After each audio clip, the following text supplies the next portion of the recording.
All right, so greetings. I'm Deon Ingram, president of the BPOA. With us, I have a fellow board members, Jerome Gage, Sergeant at Arms, and Ray Cahill, Vice President. Welcome to 10 Questions with BPOA. Today we have Chief Cecil Rhambo, who is one of the candidates for Los Angeles County Sheriff. Mr. Rhambo, we will start with you having 2 minutes to introduce yourself. You will then be asked 10 questions. For each question, you will have a 2-minute time limit to respond. At the conclusion of the interview, you will have 3 minutes for closing remarks. We'd like to point out that your participation in the interview was not an endorsement from the BPOA organization. It is an attempt for our members to learn something about you and your candidacy, and as well as for you to speak to our membership. So with that being said, let's begin. Well, thank you guys for having me this morning. As some of you may or may not know, I'm one of the original members of BPOA, and I spent 38.5 years in the county before retiring in 2014. I spent 5 years as a county lifeguard, working inner city pools. I'm originally from Compton in South Central, and went to Washington High in South LA, Henry Clay Junior High School. I got a degree from Humboldt State University in sociology, came on the Sheriff's Department in 1981, and spent 33 years as a sheriff's deputy and rose to the rank of assistant sheriff. Worked everything from patrol to narcotics to internal affairs on 2 occasions, Asian Crime Task Force. And I spent the bulk of my career in patrol. Retired in 2014, became an assistant city manager in Carson, then got recruited to be the city manager of Compton. And now I'm the chief of police at World LAX Airport, and I have LAX and Van Nuys airports. I'm running for sheriff because I think that, no sheriff has ever had my qualifications in history, take away race, or any of those other factors that people like to harp on. I am the most qualified candidate in this race, and I think I can bring some trust, integrity, and leadership back to the organization, as well as credibility.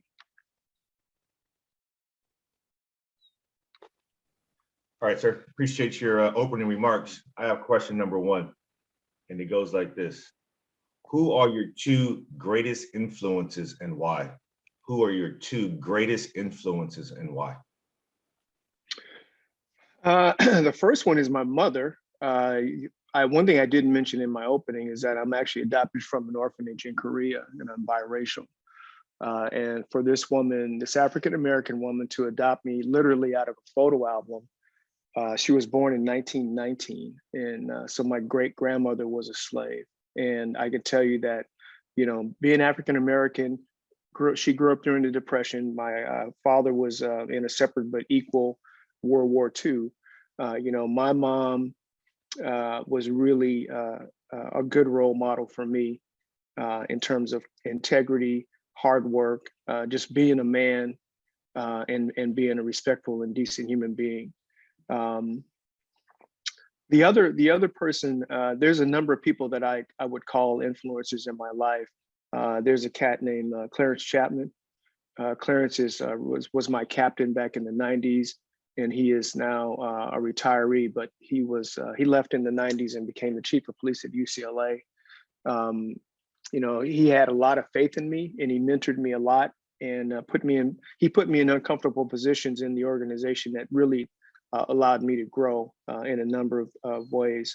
So, that leadership, and really just, he was one of the folks that had more belief in me than I even had in myself. And so those kinds of things are really important to me. And we're still friends to this day, even though he's like 15 years older than me. So, this cat's like 75 years old, but great shape, really bright guy, and I consider him a role model, and I call him Pops. All right, sir. Appreciate your response. Thank you.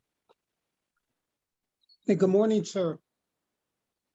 Good morning. Sir, if elected sheriff, what steps will you take to ensure the Sheriff's Department is actively involved in encouraging and fostering the recruitment and promotion of qualified African-American candidates within the department?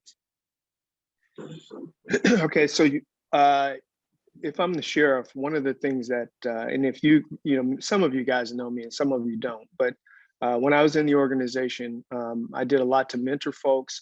And just like Clarence did for me and other folks did for me in the organization, you offer people opportunities, you put them in positions of growth, even though you may not necessarily think you need to work in a certain position. Me having a higher level of experience, I can tell you that to run the organization or to be an effective captain, for instance, there's certain things you really, really should know, and you may not want to do it.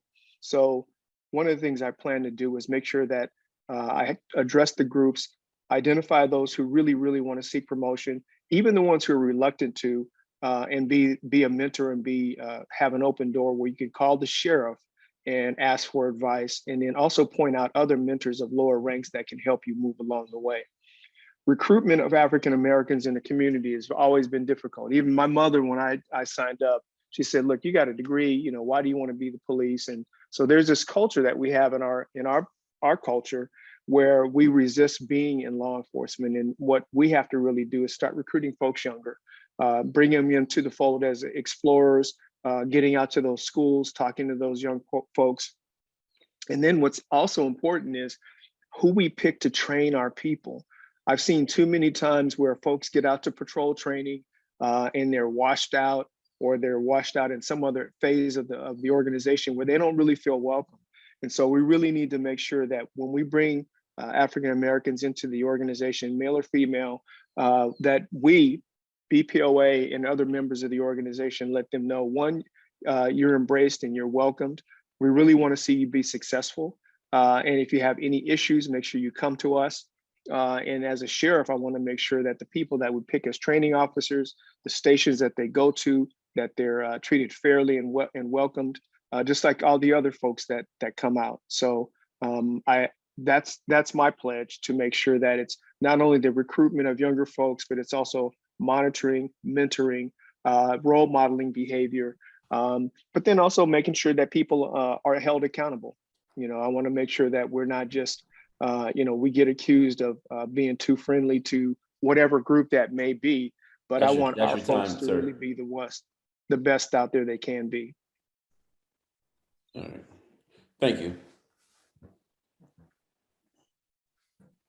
Okay, so my question is, make sure I'm unmuted. Okay, my question is, if elected sheriff, how will you create partnerships with the local entities such as community leaders, nonprofit organizations, et cetera, to facilitate positive working relationships between the community and the sheriff's department? Well, the same way I did when I was there. I ran community-oriented policing bureau. I also ran the Regional Community Policing Institute for the state. So embracing civilian advisory committees is really important in forming those. I'm already starting to form a little bit of a coalition in anticipation of a possible win. So you have your faith-based organizations, as well as your other groups such as the Muslim Americans and Sikhs, as well as Asian API groups, and then other civil rights groups that are really, like Alternatives to Incarceration. You got Skip Townsend, Ceasefire Committee. Forming those advisory groups are going to be very important, and then making sure we have someone, an executive that embraces those values and really pays attention and acts as a liaison between my office and those groups, and paying attention to what their issues are. They're the communication conduit between the department as well as this community. So I also want to train all captains. If you're going to be a captain at any facility or any unit, I think the captains need to have community engagement training. I can tell you that having been a captain at Compton and in the Cops Bureau, it's really, really important for captains to understand really what it means and how to organize and how to get along and listen to people that may not always agree with us. Okay, thank you, sir. Question number 4, sir. What is your position and strategy on issuing CCW permits to civilians? Again, what is your position and strategy to issuing CCW permits to civilians? Well, I think, look, traditionally, we've always been a little bit reticent to do that, right? Because if you issue a CCW, you want to be cautious on how you do that. The problem lies if you're doing it to folks who are just contributing to your campaign. You really want to make, my policy will be, what is your real need? I don't believe that we should just be issuing them just because people want them. I think the current fear mongering is a little bit disturbing because you get too many weapons out there. Not everybody's responsible with weapons. However, I'm not going to be so restrictive on issuing CCWs that it'll go away. As you know, obviously I can carry a gun, but I rarely do off duty, and that's probably something I shouldn't do. But I can tell you that I'm very concerned about people, and because not everybody really understands weapon safety. Not everybody is really psychologically ready to really address somebody who they think is attacking them. And so literally thousands of guns out there at because I've allowed it, something that I have to really weigh in on and think consciously about. So making sure they get effective training, making sure they have a good reason to have a weapon. They may not need it. You can issue a CCW for 5 days or 2 years or whatever the limit is. I think it's 5 years. And then they come in for renewal. So it's taking it on a case-by-case basis and not being completely liberal with it, but not being completely restrictive either.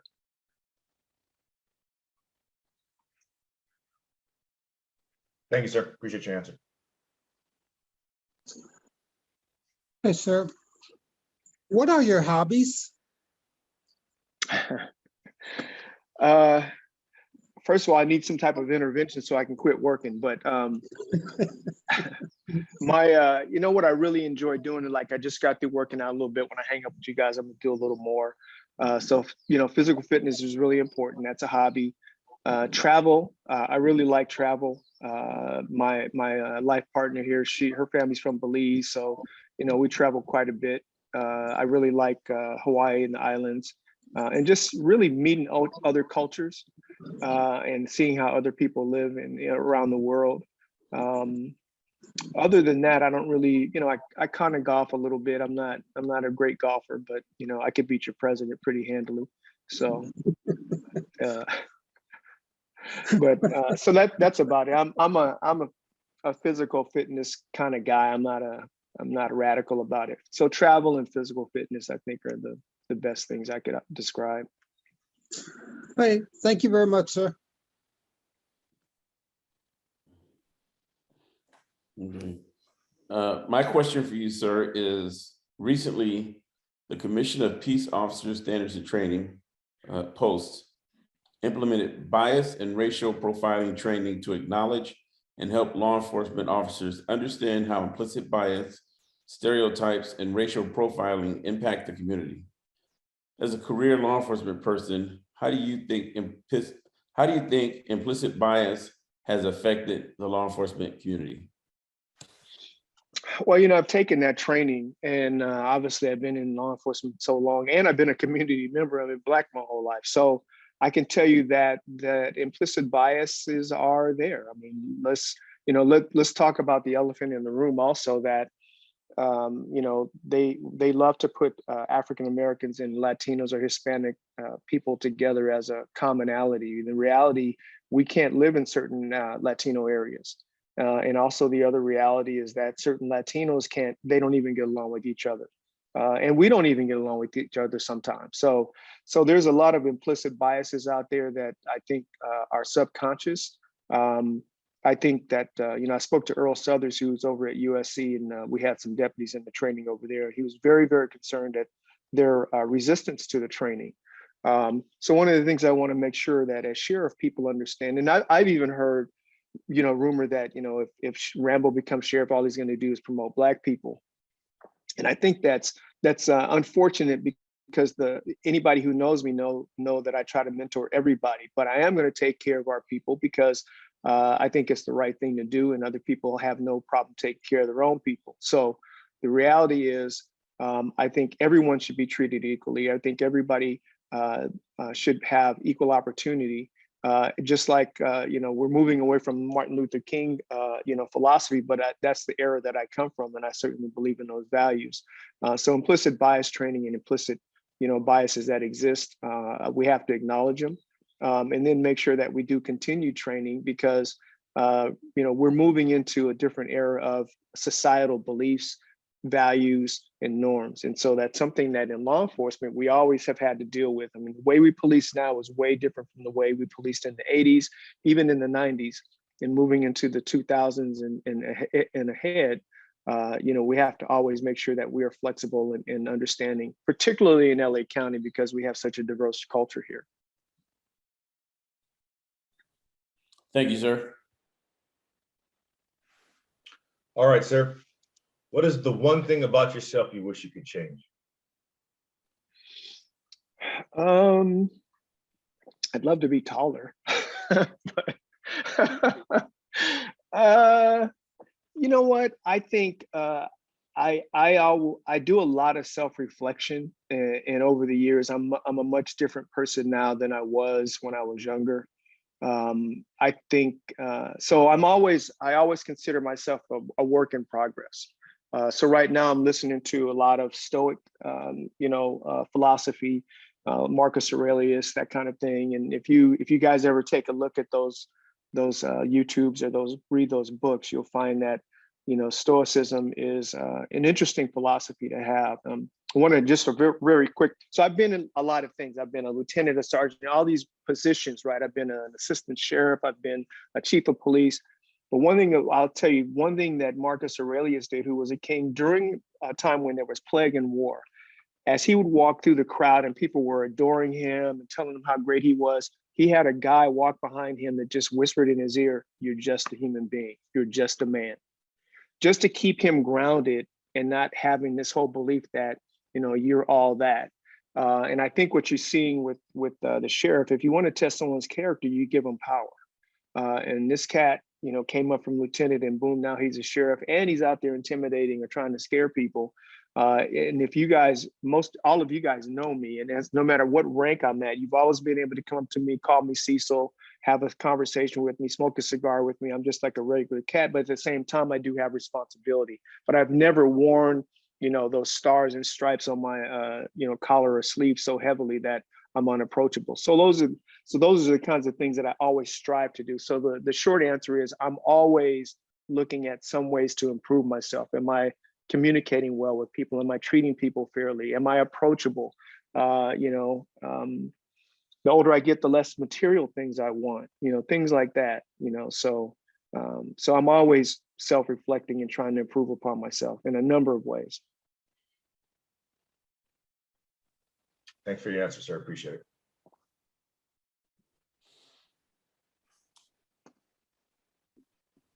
What do you believe is the biggest change the LA County Sheriff's Department needs to make?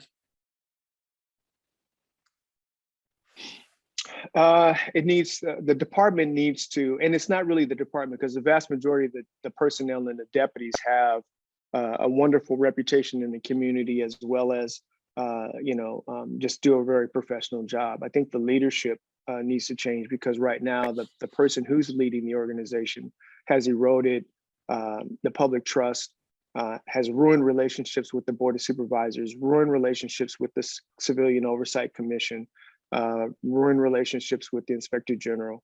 And so that support, it reflects entirely on the department. And one thing that I can tell you as a leader and having been around a long time is that people aren't always going to love you. People aren't always going to agree with us as cops. Sometimes we do things wrong and we have to make admissions about it. And civilian oversight and working with the Board of Supervisors. I've worked with politicians for a very, very long time, and not everybody gets everything they want. So you have to be able to disagree without being disagreeable. So I think that's one of the things that the department really suffers from is the leadership that is at the top. And that really hurts the entire reputation of the department. Thank you, sir. All right, for number 9, tell us about your biggest failure on the job and what did you learn from that experience? My biggest failure, probably the shootings I got in. I can tell you that back then in the 80s and dealing with the cocaine and the gangs and all that, if you look at those, if you really read those shootings in detail, I'm not the only one. I mean, there were a whole team of people shot, but I can tell you that, I was, it really humbled me because what you guys probably don't know, because some of you guys were probably in high school, elementary school in the 80s, but I was kind of the right. I was a hotshot cop. I made a lot of arrests. I was working undercover narcotics. I was working for the FBI. This was Miami Vice days, and it really, those mistakes really humbled me because you're in this environment. So a third of the bureau went to prison. And thank God I wasn't involved or even aware of any of the things that were going on. So that whole experience back really let me realize how human I was and how getting around certain personalities, because all these a lot of these cats that worked with me back in dope in the 80s and back that time, they were former SEB guys, very aggressive, crazy, and so I'm running out there, I'm working, I'm thinking I'm Tubbs and Crockett, right? And so that whole thing is really, really a humbling experience. So those are, for me, and obviously, Tony is, and I are still friends. That was really a failure that, quite frankly, I was at the precipice of my career at that time. I wasn't even sure I was still going to stay in law enforcement. Thank you for your answer, sir. Appreciate it. Okay, sir, this is your last question. How has your life's work prepared you for the position of Los Angeles County Sheriff? Well, again, as I mentioned earlier on, I've been in public service since coming out of high school. So since I was 17 years old, and I'm 60, I'll be 63 in March. So I think that again, no sheriff has ever sat in that chair with the experience that I have. Peter Pitchess came from the FBI. Sherm Block came up through the organization, but didn't work all the job assignments that I had. Lee Baca was a division chief when he became sheriff. I was an assistant sheriff. I worked very closely with the sheriff. I understand exactly what the job is. I worked almost every assignment in the sheriff's department and or touched every division in the department. My experience as a city manager and working with municipalities, literally running entire municipalities, and then going on to be the chief of police of the 4th largest agency in the county, as well as the largest aviation police department in the nation, gives me a little bit of experience. And I think that, all my life experience, all my jobs, all my managerial experience, all the training I've had, and the relationships I've built over all of those years, I think uniquely qualifies me head and shoulders above any of the candidates. I don't care if it's Bob Luna or even the current sheriff. And in my temperament, my integrity, and in my ability to disagree with people without being disagreeable. Really, I've always been that person who can work in teams and lead collaboration. So I think those things have all prepared me. My past experience have prepared me for this job. All right, thank you, sir. Okay, sir. Thank you for your answers. You now have 3 minutes for closing remarks. Well, I appreciate this, you guys, and I don't think I'm going to take 3 minutes, but I will tell you that, again, I appreciate this opportunity for you guys to hear all the candidates out. That intuitively that I'm going to be supportive of BPOA as well as the other organizations in the department. I look forward to leading the organization. I know it's not going to be easy. I do want to make some cultural changes in the organization. The whole issue of the Reapers and the Vikings and all that other stuff. you know, quite frankly, it's going to be a meet and confer issue because I'm not going to promote folks that are part of these groups. If you want opportunities in the organization, I'm darn sure not going to let you train. I'm not going to let you be a sergeant or a lieutenant or a captain unless you either denounce that or you're just not going to get promoted. And I know that's going to rub people the wrong way, but that kind of leadership is what leads to these kinds of behaviors. And look, you know, Paul and I were friends, but you know, if I had a nickel for every time I told him to get rid of that stupid Viking tattoo, you know, I'd be rich right now. And it's, you know, that's the leadership, the field leadership of Lee Baca, who kept promoting these cats with these groups. But he grew up in that era too. You know, the Little Devils back in East LA in the 70s. I mean, that's how long this stuff goes back. And it's just gone out of control now. What people don't realize is that, you know, there's probably federal agencies and state agencies taking a look inside the organization. And trust me when I tell you, because I've had to testify before grand juries and I've seen close friends go to federal prison. You know, these cats don't really want to go down that path. And so, you know, I vow to make sure that we're changing our culture by hiring the right folks. Don't, you know, when you go through your background check, we're going to be looking at your social media, making sure that you're not a Proud Boy or some of these other, you know, homegrown extremist kind of personalities. And then making sure that the people that are training folks, that are leading people in the organization are moving towards, you know, a culture where we're embracing the community that we share and have those values that we all adhere to when we swear to take on that badge. So I think we're going to have a great time. I think it's going to be exciting for us. I know it's going to be a heavy lift to really start selecting the right management team and then move ahead. But I think, you know, it's going to be a really, really exciting time for us in the organization if I win.